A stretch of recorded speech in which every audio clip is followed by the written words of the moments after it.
Hello, welcome to my YouTube channel. If you're new around here, then my name is Katie. I'm a mixed media sketchbook artist, and today I'm going to be talking all about mixed media and how I use it. So this is going to be a mini series on my channel. It's going to be split into two parts, with the first part being all about how to choose your mediums, how to layer things together and how to pick colours, as well as how to find contrast in your work. So I do have some videos over on my Patreon explaining more about colour palettes and doing some of this stuff in detail, but I'm not going to be able to cover everything that I want to in as much detail as I can just in this mini series. I would love to do a full-on course one day, but maybe that will be in the future, but for now this is just going to be an overview for how I use mixed media and just talking you through my process about how I pick things and a little bit more about my techniques. So I think this will be really helpful for beginners, but also if you're already a mixed media artist, hopefully it will introduce you to some new mediums or some new techniques on how to use them. So as I said, this is going to be part 1 with part 2 following next Sunday, but let's get into it and I'll talk more about my layering, choices and mediums. Okay, so part 1, we're going to talk about mediums. We're going to talk about how I pick my mediums, how I mix them together, the order and the approach, as well as a little bit about the techniques and how I simplify things. So we're going to cover quite a lot. Obviously I can't go into too much detail like I mentioned in the intro, but do let me know if you have any questions. In terms of sketchbook, I'm just going to be working in my Strathmore. So this is a mixed media sketchbook. This is the 500 series. I really like it. It holds lots of mediums. So you can see in here that there are quite a lot of different ones in here. So lots of oil pastel, gouache, coloured pencils. It also holds watercolour really well, which is something that we will try today.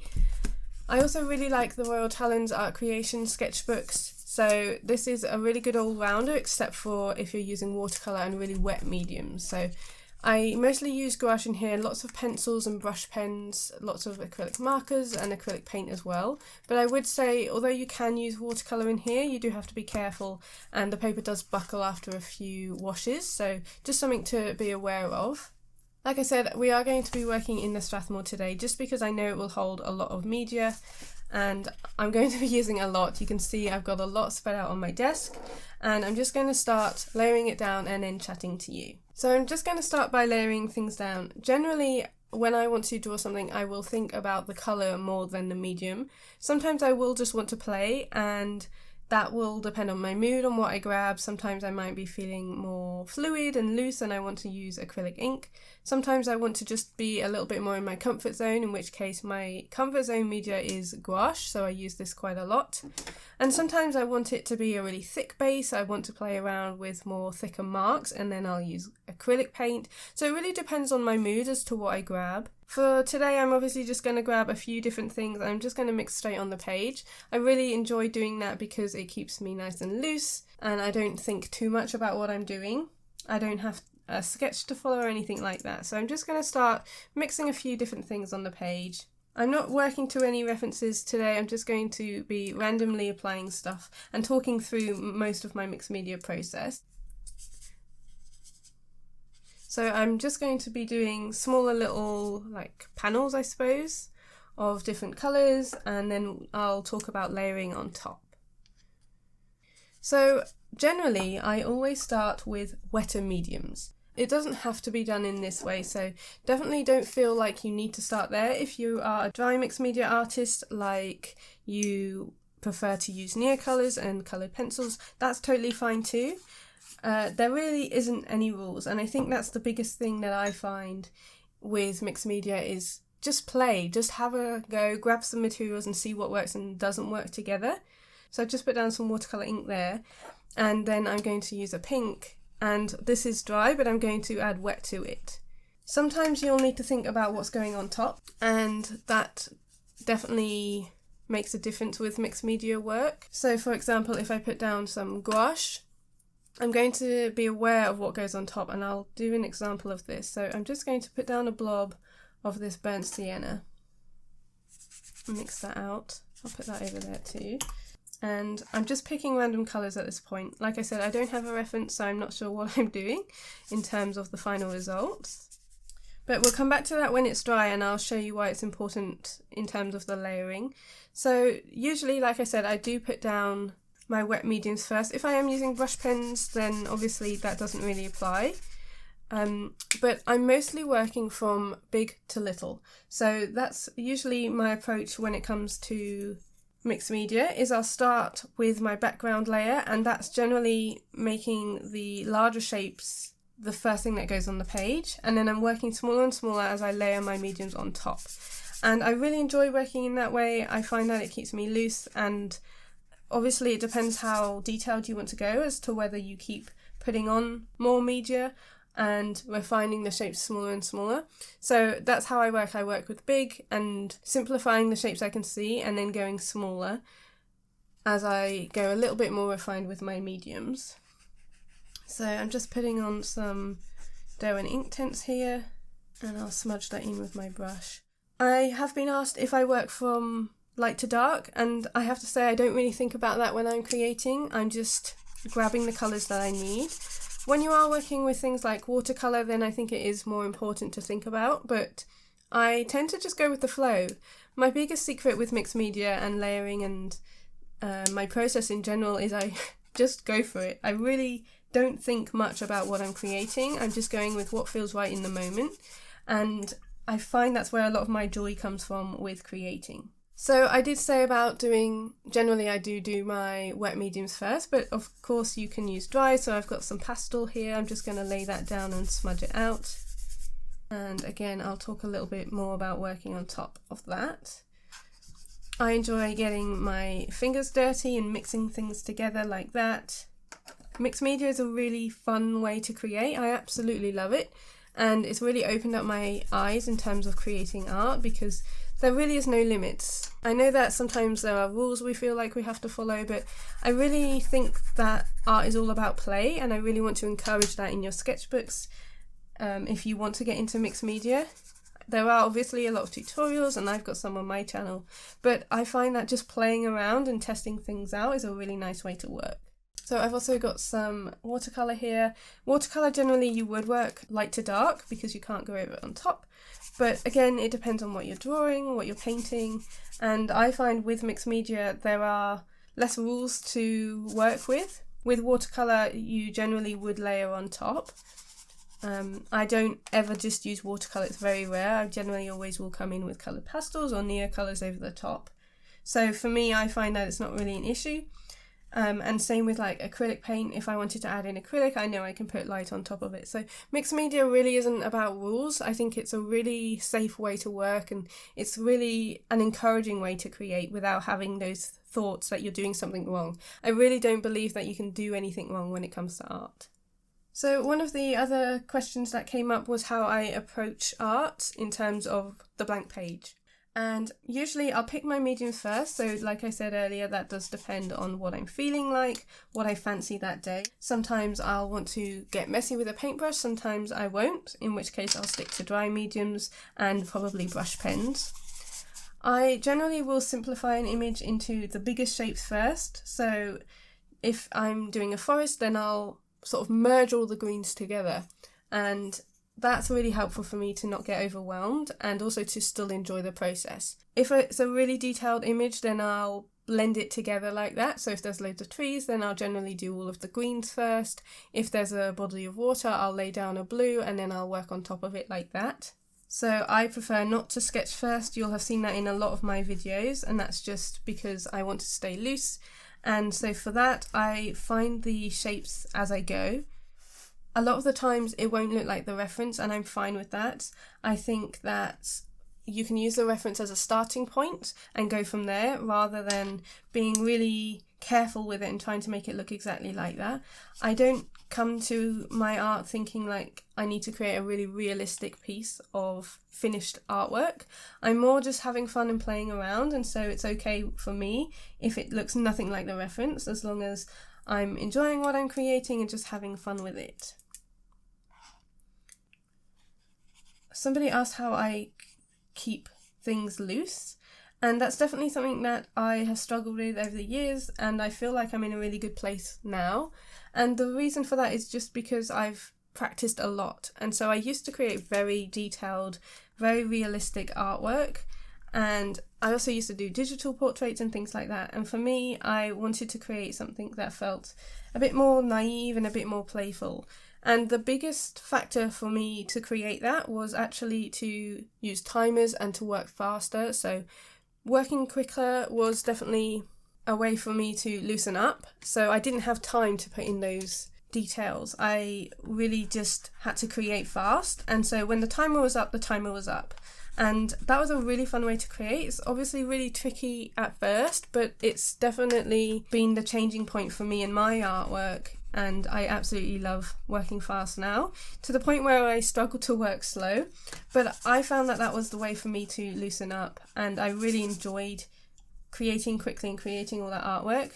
And now it's quite easy for me. So like I said, I do struggle to slow down. So if you are wanting to loosen up, I definitely recommend playing with timers. It really does make your brain work fast. And even if you don't like what you create, you are exercising that in your brain of how to simplify something when you don't have much time. So it teaches you to focus on the bits that you really do want to include and ignore the rest. So it's sort of like teaching your brain how to prioritize, and I think that's a really good thing when it comes to art. So you know what to include or what not to include for the final result to still make sense. So I am just playing around with colours here, just layering things on top, and then again we'll layer on top of this as we talk through some of my favourite pairings when it comes to mixed media. I do just want to say I do have a lot of materials that have been built up over lots of years, so you might not have as much as I do in terms of all of this media. I've built this up slowly secondhand, as well as being sent some, thankfully, for my job, and it is a slow process, so don't worry if you don't have everything, because you really don't need everything. You can work with what you have. I think a lot of my videos, when I'm using a specific medium, you can still apply to other things. So don't feel like you need to get a shopping list ready with all of these things so you can try them. You really can just use what you have, and it doesn't matter if it doesn't match. A lot of the techniques and things with art can be applied to other mediums. So I'm just going to mix in something around here just to add in a final bit of colour. And then some of these things are dry, so we can go straight on top as I talk about how I move on from these blobby sort of backgrounds. So if we presume that we simplified the image, so some of these will probably turn into landscapes, but you can create anything from this. So even if you just have fun playing with your mixed media in this way, you can leave them like this, or you can work on top, or you can create them into actual scenes, which is probably what I'll be doing. So I'll be turning these mostly into landscapes, I expect, just because that's my comfort zone and I really enjoy painting them. You can start to find shapes from these, or you can put them in specifically. So down here you can see I've kind of got a sky, and that was kind of intentional with this like hedgerow and then some more greens below. But it doesn't have to be, so you can work on something that's really abstract and then find a shape in there. I do have a video when I was painting some nasturtiums, which is quite a good way of explaining that if you want to see me show that in more detail. But from this point, once we've put down our basic shapes or our background colours, we can start to define the shapes. So with this one, let's say we want this to be a meadow. So we've got the base layer here of the green, and then I will be thinking about what colour goes on top. So I want to do some dark trees, but if I wanted to go light, then that would definitely influence the mixed media I pick. So I would know that watercolour, a light watercolour probably wouldn't show, but a light pastel, oil pastel or a Neocolor would. So I know that that will show up over this mid-tone green, and so will a dark. So I've picked up a dark green Tombow, and I can just add that on top, and I know it will go over the top of this media that I've put down. So generally that's how I will pick my mediums, is depending on what I'm creating. So I know that the light green pencil won't really show up, but I can still use it to add to the image, but the Neocolor worked the best there, so I can go back in with more of that. If I pretend that this bit is like a path coming down, and I can even go on top and create some blue on the sky. So this will depend on the medium you've put down and the medium you're going on top with. So obviously it wouldn't work if you just had pencils, but these crayons, these are Neocolor 2 pastels or oil pastels, they'll work on top of most colours. But you will find that it is hard to go on top of this. So if I wanted to then come on with some pencil over the top, it struggles. So you can see it's not really penetrating the Neocolor, whereas if I was putting it down here, it goes fine over there because it's darker than the tone underneath. but it doesn't go on top of Neocolors. So Neocolors are generally my last step. I mostly use them for pops of colour for most of my artworks, but you'll see that that's usually the very last thing I'll add, and that's because I know nothing can go on top of that. So that's definitely something that's important to think about when you're creating. I know that colour pencil will go over the Tombow, so I'm just going to darken up some of these trees. Again, I could also layer on some other paint.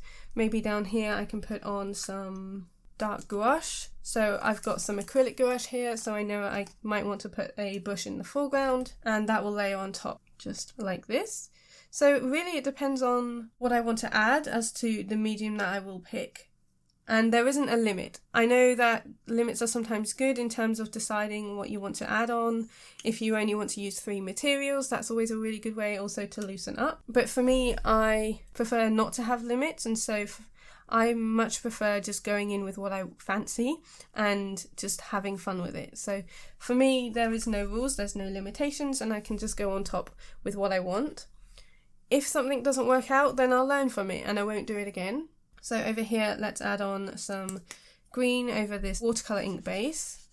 So you can see it does affect the colour, so you can see that's the green, but over the ochre it does change it. So that's another thing to think about, but I work with it. So even if something looks a little bit wrong, I will go with it and change it as I go, or change my approach rather than thinking it's all completely wrong and then not doing it again. I much prefer to work with what I've created rather than start from scratch. And I think that's the way that I learn the most as an artist. So Tombows layer really nicely over top of that. I can also come in with acrylic markers. So this is an acrylic marker I've pre-mixed, but acrylic paint would also work. And I know that will go over the top of the sky. Again, the colour does still come through. So if perhaps I'm not happy with this colour now, I know that I can come in with my Neocolors on top and lighten it up a little bit. A white Neocolor is also really helpful with that. So basically I'll just work with what I've got. I really recommend just playing and seeing what happens, because it's surprising what you can learn from that. So for me, mixed media is a very nice way to experiment. I really enjoy using my mixed media and seeing what layers, and that's how I've approached my artwork, with lots of practice and lots of play. So I really like this. I really like this sky blue Neocolor with that Tombow. So maybe it's a colour way that I haven't tried before, and just playing has taught me that I like the way that that looks together. Obviously they're complementary colours, but I definitely recommend just playing and seeing what happens. So here is the gouache I was talking about at the beginning. Now, if I was to put on some acrylic paint, for example, or more gouache, if I was using a wet brush, I'm just going to use this little scrubby one and some white, and I layer some acrylic on top. If I'm really thick with it, I know it will work fine. But if I wet my brush more and scrubbed it, you'll see it mixes with the gouache underneath. And so that's something to be really aware of when you are creating mixed media, is that if you've got a water-soluble product underneath, it will re-pick it up.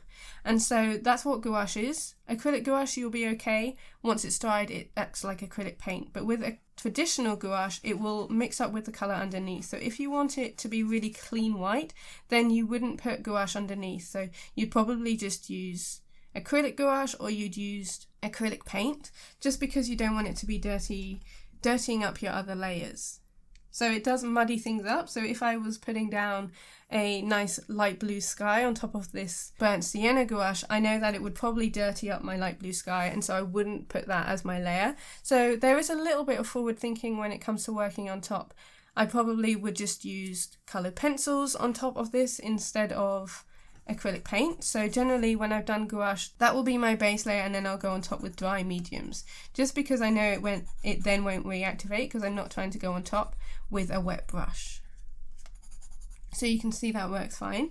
This one was also a little bit of gouache as well, and it would be the same with brush pens. So these Tombow ones are water based, so I know that if I put that on its own it will be fine, but if I start to mix it in with the gouache, first it will pill the paper, but it will also dirty up my nib. And so for me, I wouldn't then use brush pens over gouache because it will pick it up. So something to think about in terms of the layering and if you don't want to dirty things up, but you can still put over pastels. There's some Derwent Inktense here that I know will layer over really nicely. This is water soluble, but I find it won't pick it up if I'm careful enough, and I really love the texture that this creates. So sometimes you might want it to mix with that. You might want to create a whole new shade like we did over here with the white, but just something to think about in terms of your layering. Some of my favourite combos then are gouache with coloured pencils and Neocolors on top. I really love the way that that works. I also really enjoy using acrylic gouache as my base and then working on top with more acrylic paint. I really love using brush pens and coloured pencils. Most of the time I will always use Neocolors on top of some of my artworks, generally just as a finishing point, so I really enjoy using those. Derwent Inktense makes for a really nice base as well, and they're really saturated, so you can see that's going over quite nicely on top of my gouache. But generally I will use a mix of things. Most of the time I will always finish with coloured pencils and Neocolors, so usually I won't have created a piece without these mediums. And so for me, those are staples in my work, and I love to add them on top of whatever I'm creating. So we've got quite a light base down here, so I'm just coming in. This is a Faber-Castell Gelato, and this is mostly acrylic. We've got some Tombow there, and then this is acrylic gouache. So if I put this down, and this is water soluble, this pastel, I can then come in with a wet brush, and I can wet that, and I know it won't affect the layer underneath. So that's a really nice texture. Most of the time I'm thinking about texture when I am adding on my layers. I'm obviously putting down the colours that I want to put down as well, but texture is a really big thing in my work. Let's see how watercolour goes on top. So some people don't like watercolour over acrylic, but I really like the texture that that gives. Again, I'm always trying to get more and more texture in my work, so I like the way that that works. And this paper handles it really well as well. I might put down some acrylic marker, so I'll add that down here at the bottom. Might not go over the purple very well, but it still creates that sort of gradient effect. And then maybe I'll come in with some brush pen. So this is over acrylic.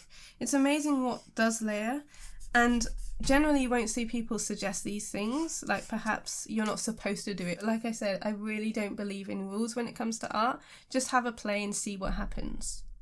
So in terms of techniques, I don't know that I really have any specific techniques to share. Okay, so here is one where this was a mix of mediums and the colour pencil is struggling to go over it. So sometimes mediums won't go over mediums that you might expect. Perhaps it's too wet, perhaps the paper isn't holding it very well, in which case I'll just change my approach, and so I'll come in with something that I know will go over it. So perhaps some thicker acrylic paint or some thick gouache on top.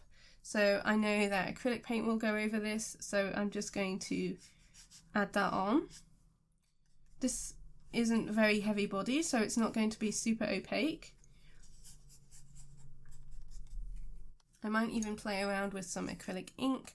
There really is no rules, and I think that's the thing that I'll continue to talk about when it comes to this little series, is to just try it. I'm often asked, can you do this, can you do that? And my gut reaction is give it a go, because that is how that's certainly how I learn the most, and I think it's always a really fun way to discover things that maybe other people haven't found out, and maybe it will be your new thing and you'll absolutely love it. So Neocolors is layering really nicely over this. I have no idea what this is. This is a very abstract landscape. But again, here I'm playing with going over something that's still wet, and I really like that effect. So that's something that I could take forward to another page in my sketchbook where I'm applying things on top and sort of scratching away, and I wouldn't know that without playing. So play is a really big, important part of my sketchbook practice when it comes to mixed media. So I finished up a couple of these. I added on a few smaller details here. So in terms of techniques, that was something I was asked. I generally don't have one set technique. I will usually work big and go small and use maybe scrubby bigger marks and then go smaller. So for this one, I've added in a lot of smaller marks where I'm adding on the flowers for this field that I decided it was, and I'm just using my colour pencil, which I know will go over the top of the brush pen and the acrylic marker, and really defining my marks into smaller areas. So I've gone from big, and then I started with my smaller shapes, so some of the trees which are more of a medium size, and then coming in with my final details which are the smaller, really small little details like the flowers. And I really enjoy working in this way of working big to small. That's generally how I will create. Not everybody will want to create in this way, which is totally fine, but for me that's how I prefer. And like with things like this, I can add on smaller bits of grass and just add on smaller details which make things feel a little bit more refined, and it makes them feel more finished as well, I find. So I really enjoy working in these ways of going from big to small. That's generally how I will work. And it is a little bit difficult to try and explain my process in this way, but I hope it has been helpful. I generally will work with my gut and my intuition. I think that's really important as an artist, so I definitely recommend that. And just having a big play. So that was part 1, and in part 2 I'll talk about how to stop overworking and to stop things from being muddy, because you can create and just add layers and layers and layers, and sometimes it will become a big muddy mess. I'll also talk about dealing with overwhelm when you have this much choice of mediums, talk about colour palettes and maybe picking some different tones, as well as how to seal everything in your sketchbook to stop things from transferring. But obviously it is a really big topic to get into 2 videos, and so this has been a bit of a whistle-stop tour, but I do hope it's been helpful in showing you my processes and a few mediums that maybe you could try out. I want to say a huge thank you to my patrons. Without their financial support, I wouldn't be able to put this content on YouTube, so a big shout out to them, and thank you for watching. Hopefully you'll come back next week for part 2, and I hope you have a creative week ahead. See you later.